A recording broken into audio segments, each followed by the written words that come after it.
But the Thomas married, and his family went over toward Madison that way. And what became of her, I don't know. Francis Buell, his father was a Thompson, and he was supposed to be descended from either Aaron or her. So some lived here in Morristown, and some lived over near Springfield and over in that neighborhood. Some lived in Madison. And they were all descendants of this Thomas Thompson, who came from East Hampton to Elizabethtown in, early 1700, I think, 1680 or 1700. And he came from England to Boston, and from Boston to Lynn, and from Lynn to East Hampton, and from East Hampton to Elizabethtown, back in the early 1600s. That's all in this history of Elizabethtown by what's his name? Hatfield. Oh, Hatfield's history, yeah. So it's quite a big family. And Jonathan Thompson, who lived down in Madison, he had quite a family too. And Benjamin Thompson, I think, is either he or his ancestor was probably the one at the battle. Oh.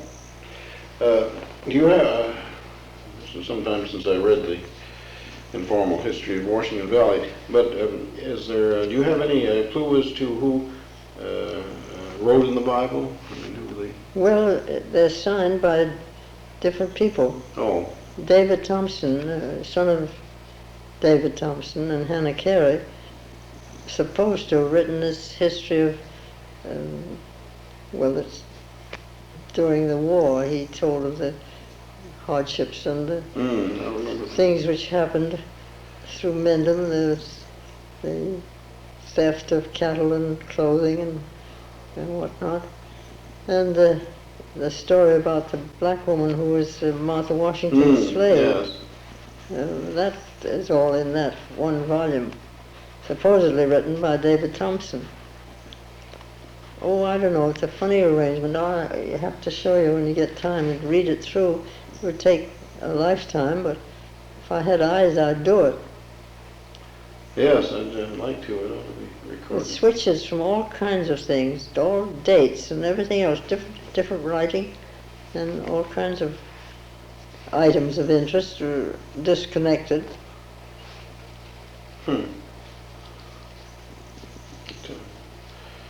Very valuable.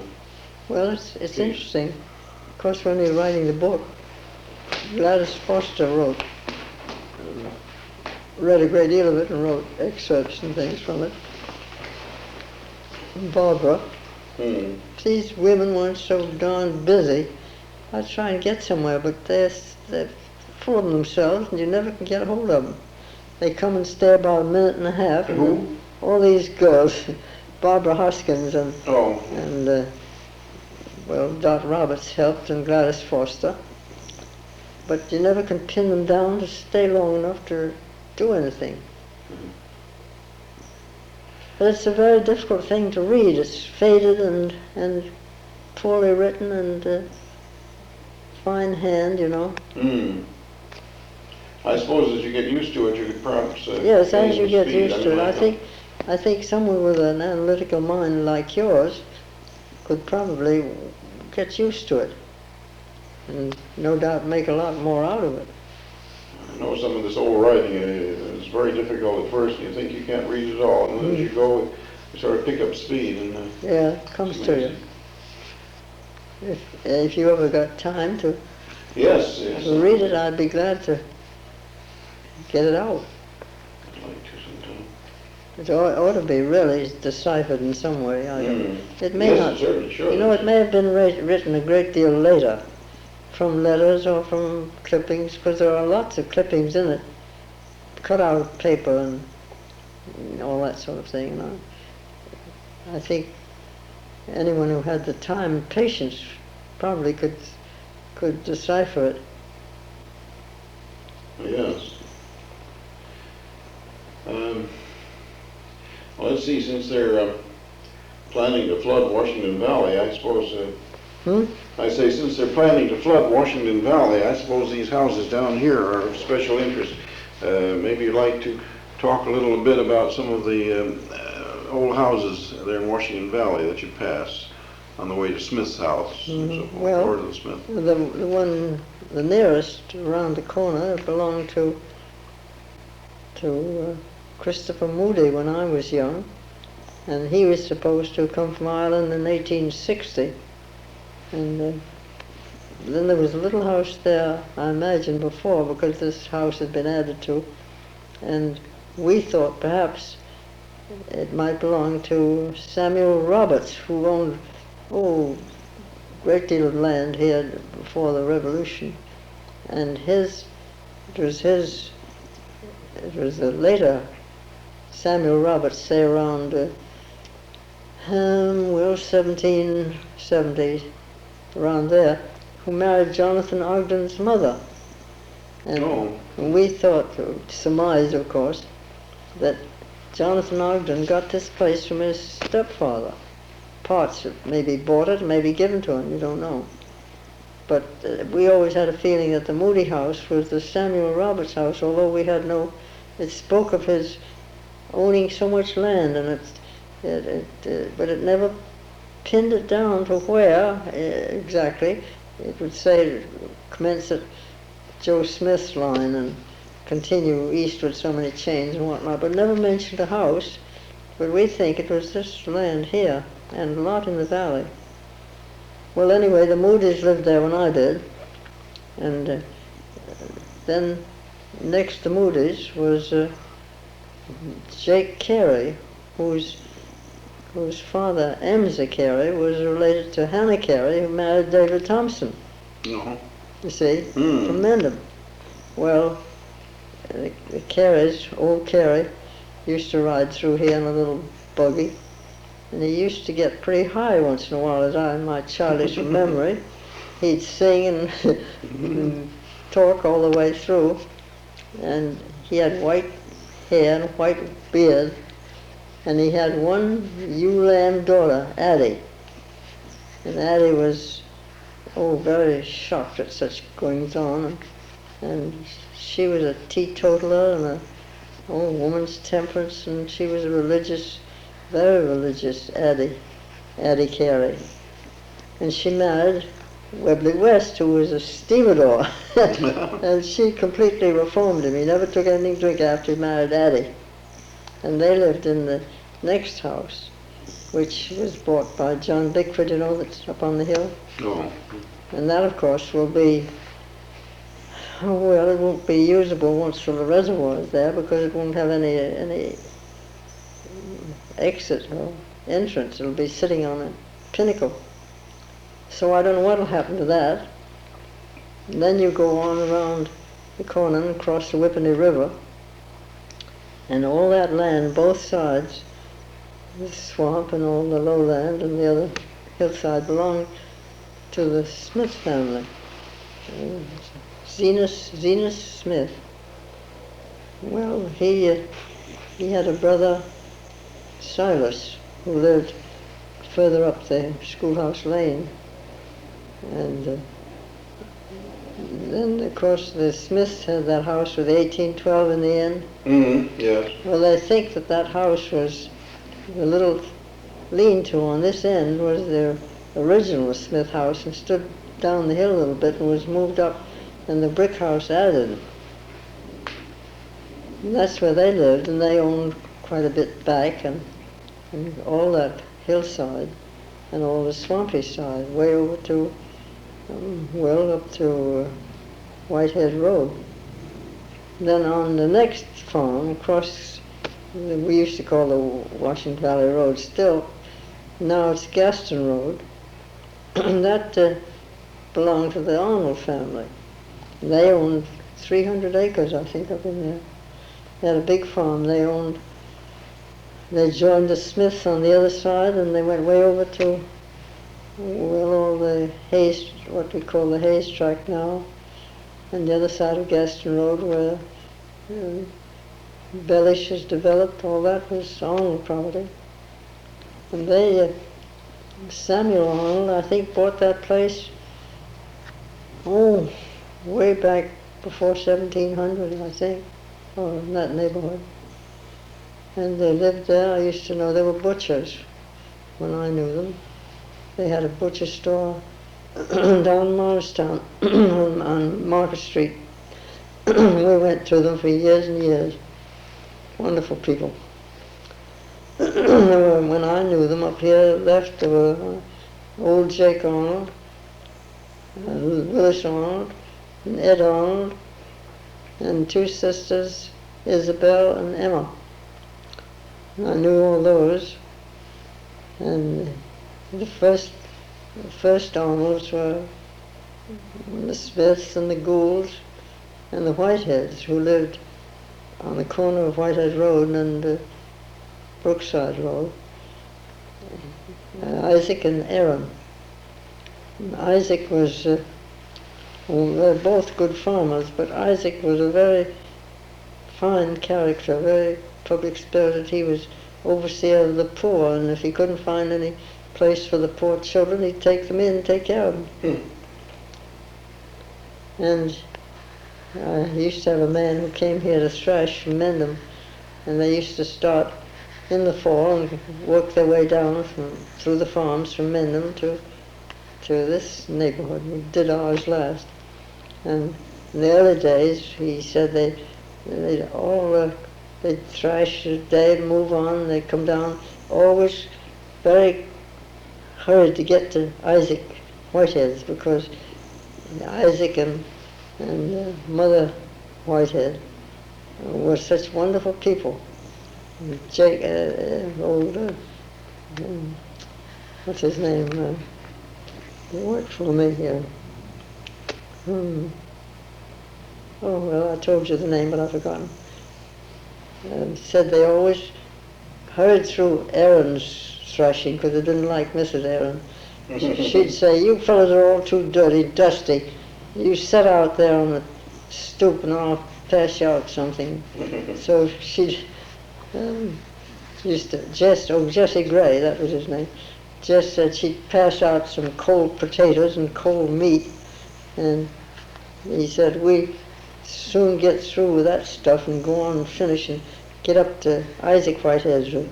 Mother Whitehead would say, "Come on in, boys, oh, dust doesn't matter, dirt, clean dirt, come on in." And she'd have a great big table set out with meat, roast, big roast, and Jess used to say all the potatoes you can eat, and pie, and they'd hang around thrashing for Isaac for days. He used to tell a story about it, but everybody said, and all the archives which we found attached to the schoolhouse up there, always praised Isaac as being such a wonderful man. Isaac and Mother Whitehead. And they lived in the very fine house with a beautiful fan doorway. You know where Elmer King lives, that corner of Whitehead Road and Brookside Road? Well, they lived right on the top of the hill. Is the house still there? Oh yes, beautiful house. It belongs to Saxon Seward now. And you'd look down, that whole sweep of valley used to be in rain or hay or every year, most beautiful crops. Pa used to say they were the best farmers around. Both, and of course Aaron had a small house, but it was sold after he died, of course, and it now belongs to Mrs. Tucker. You know that fine farm with all the white buildings on Whitehead Road? Well, that was Aaron Whitehead. But Isaac was a prime mover in school matters and all that sort of thing. And they used to, before him, the early fathers used to take a great hand in the education of the children. There was no public school, so the Arnolds, as far as I know, gave half, 3/4 of an acre to the valley as a site for a school. And everybody pitched in 1813 and built the first little schoolhouse. And they used to have debates frequently. They used to have all their meetings there in the evening, and they had debates. And Isaac Whitehead took as his theme is anticipation better than realization. Well, they had a great dissertation on that problem. They took Isaac and Rebecca, no, not Isaac, Rebecca, it was Jacob and Leah and Rachel. And they wound up with thinking that possibly anticipation was the best of the lot. But they had school meetings and evening parties, and they used to hire a school teacher, master, for $8 a month or something like that. Maybe not as much as that, not $8 a season, I guess. And he lived with the people in the valley. He'd live with the Arnolds or the Smiths or someone, and he'd get his board for nothing. And then he had to teach the children. He had to see that the wood was gotten for the fireplace to heat it, and to see that it was cut the right length and have it brought in, and save the ashes. At the end of the season in the spring, they used to get $1 for the wood ashes. No. Yeah. Well, that was the fireplace. Then that was only 16 feet long, the building, first one. So they finally, in 1850 or so, built this one that's there now, much bigger, more palatial. It had a stove in it, great big stove. And but the schoolmaster had to tend to all the details, getting the wood and having it cut the right length and stored, and then of course the boys had to bring it in. And there's a woman in Brookside, Martha Hopler, who taught the last class that was held there. No. Yeah, that was quite a number of years ago, before my time. Where did you go to school? I went to Miss Dana's school on South Street, where the trust company is. Oh. Miss Dana's seminary for young ladies. Well, how old were you when you first went there? 12. I think I went there for about 8, 10. Oh, I was 10, I guess. I went 12 years. So I was grown up.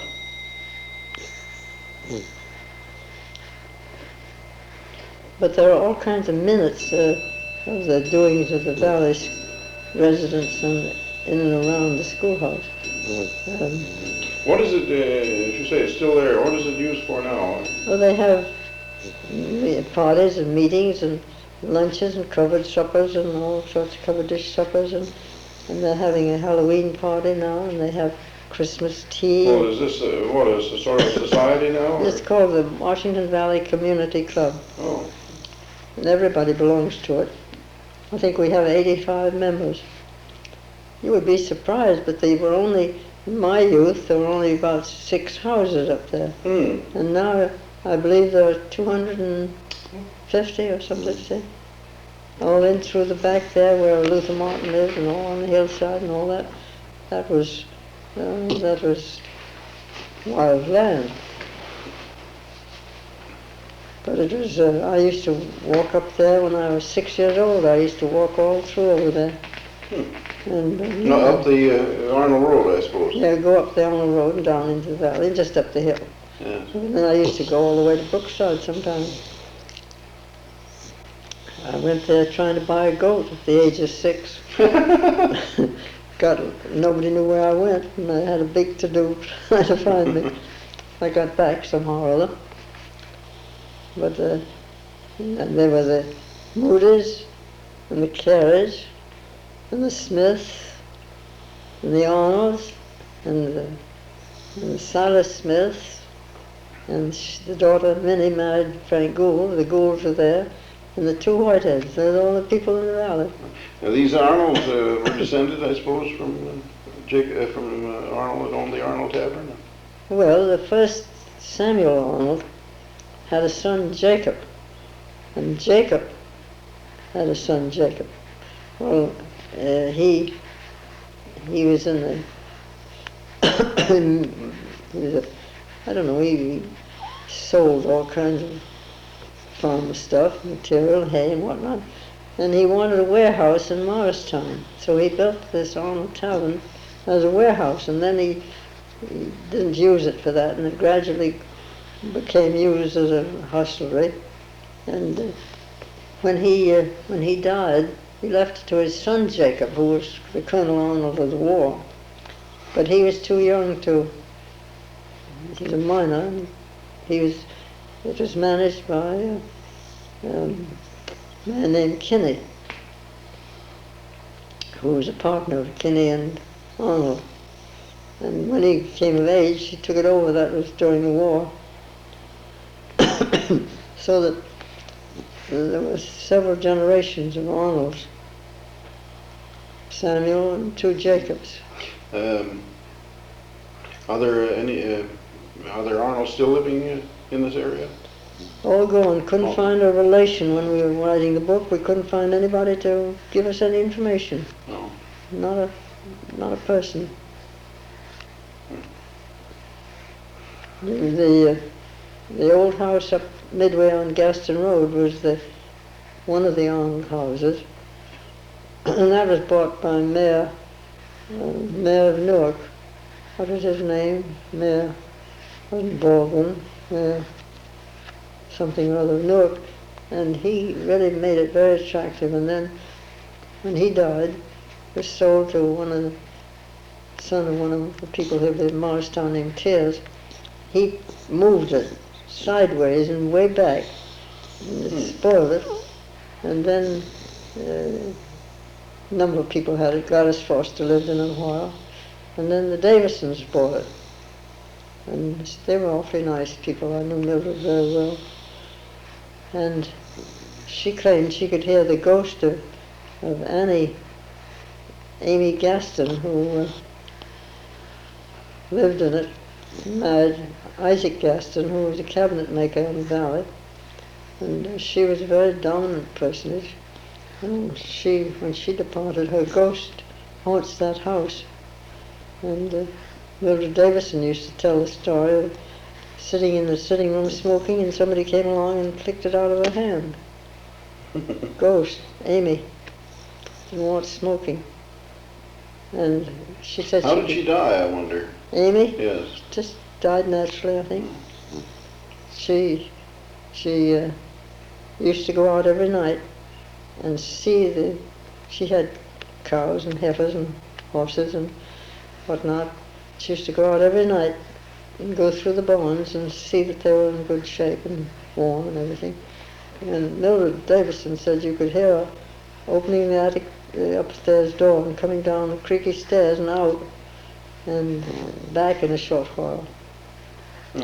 And she was a widow. Isaac died and she had to fend for herself, so she made a deal with the Arnold family to run her farm. Well, I saw a copy of that deal, and I tell you, she didn't leave a loophole of escape. She would allow them to use her team, and she would furnish some of the manure and seed and one thing and another. They had to till the land and reap the harvest. And the potatoes, she used to have a bin in her cellar, and they filled that first. What was left they could have. Likewise the corn. She said when they hushed the corn, they'd take 2 wagons, and as they hushed it, they'd throw an air in each wagon till they were filled, and she always got the one, and the Arnolds got the other. And they had to haul the wood, and they had to do everything. I tell you what, she had an iron-bound arrangement. Where is that house now? Well, it's been moved around, and it belongs to the man who's developing the property, Bellish, and I think he lives in it, or did. You say it's been moved around and been moved off its foundation? Yeah, it was moved, it faced right on the road, on the Gaston Road. In fact, it was only named Gaston a few years ago. That was always known as Washington Valley Road. Speaking of the ghost reminds me, I may have mentioned that the dinner meeting of the Madison Historical Society, a woman from Washington, I forgot her name, spoke about the house that she bought in Beverly, I think it was Beverly, Massachusetts, and moved to Washington. Well, and apparently she must have spent a tremendous amount of money, the wallpaper and everything. I mean, it was put up exactly as Was she the one that spoke that day at the golf club? Is that what you mean? Yes. Yeah, that's right. Sure, you were there. Yeah. Yeah, we were there together. That's right. Well, what I was going to say, I remember Mrs. Cook was there, and in fun I said, well, when you move a haunted house, does the ghosts go with the house or stay on the site? And she says, she came right back and said, it goes with the house. She said she knew because she had one in Maine. Where? In Maine, they had a house, and then she went on to say that, well, there was a cool spot there and so forth, and that they continued to get the same effect after the house had been moved. So, anyway, I happened to mention to a girl at work about this conversation, and she said, oh no, she's wrong. She said the ghost stays with the site. And she had an experience too, and so it's sort of a question as to whether it goes with the house or it stays on the site. But I sort of get the impression that if there's anything to it, that they tend to stay with the site rather than move the house. I should think if the house were moved, the effect would be gone. But what about this particular house? You say it has been moved from its foundations. Yes, it is moved. Do they still get any effect? Well, I don't know, Bellish, I guess it's too matter of fact to see a ghost. Yeah. Of course, Mildred Davison was interesting and amusing, and she would make good story out of it. Yeah. But that old house, I was out driving with a great friend of mine, Mrs. Brangle, and we drove up that road, and the house was, all the windows were broken, doors were off, it was just a shell. Oh. And we got out to look at the view and look around and went into the house, and in the back room was a piece of furniture. Well, it looked like a desk, you know, a high desk. It had drawers, 4 drawers at the bottom, and then doors at the top, like a bookcase. Well, she said, I'd love to have that piece of furniture. So I ran across to the owners and asked them if they'd sell it. And they said, sure, $20. So I bought it. I wish I'd kept it, don't it? And I let her have it. And they sent it to a cabinet maker and had it all scraped. It was painted. It was all done over. It was a beautiful piece of furniture. Dark brown mahogany with beautiful grain in the doors. And I found afterward that this Isaac Gaston, who lived in the house, built it, was a cabinet maker, and he made many of that type of furniture. Stupid that I didn't know anything about it and keep it myself. But it belongs to the Brangles, and I presume one of the boys probably has it somewhere, but it was at the bottom. You opened the 2 top drawers and there was shelves, and then the bottom had I think 4 drawers, 3 or 4 drawers, but it was beautifully made and a fine piece of wood. And Laurie used to keep his prints in it. But that might very well have been made by Isaac Gaston. And in this house that I speak of, you went up kind of a laddery stairs to the attic, semi-attic, and on the door was carved in the door, I. Gaston. Oh. Well, has the house been fixed up since, or? Oh, yes, Davison, the Tears boy, did it all over, and then the Davisons did a great deal to it, but it wasn't attractive afterwards. It was nice. It wasn't ours. But that ghost story John Dugan has the original pamphlet, or whatever you call it. I tried to get it away from him. He wouldn't. He gave it to us to look at, but he wouldn't let us have it. You mean in regard to that house? I mean, the story? Yeah. Yeah. The story of the Gaston, Amy Gaston, I think her name was, or Annie Gaston. She was the daughter of one Hedges. Her name was Annie Hedges, and in the deeds around about the neighborhood there was a lot of property in the name of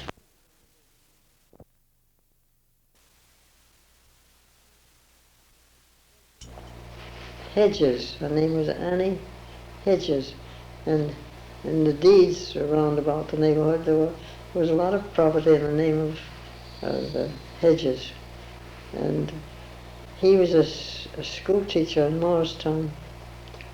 And she was the daughter, and she married Isaac Gaston, and that was I guess before the Arnolds had it. It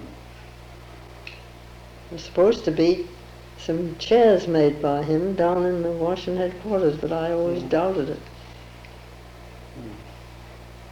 But he was a cabinet maker, very well known at the time, I believe. But the land before the Arnolds bought it belonged to William Penn. Oh? Yeah, He had a lot of land around here, didn't he? He had altogether in New Jersey 15,000 acres. Yeah, I know there's I think he had the line in the deeds. I was talking to Carl Scherzer, and he said you often come across an old deed which which starts from Penn's line. And apparently Penn's line comes down from Mount Freedom and cuts across above Gaston Road, and then turns suddenly to the right, and takes in Mendham Township, and all up through there. But this... This is supposed to be a cornerstone in the Great Swamp down in Green Village. Yeah. I've never seen it. Well, he had a lot of land everywhere, not only here, but different parts of New Jersey. But the Arnolds were supposed to have bought it from Penn. Samuel Arnold bought 300 acres, then way back. Then further up the Brookside Road, the Louis Laree house, where the Looks live now, Ted Look, that was built by Louis Laree. I think it was one of the earliest houses in the neighborhood, and it was bought, according to the Looks, bought from the Indians for a gold watch. And they said the watch was extant for a long time. Whatever became of it, I don't know. But it's a very strong brick and stucco sort of cemented over house.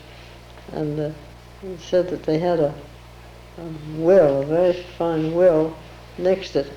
And they built a house over it and defended it against the Indians, because that was their supply of water.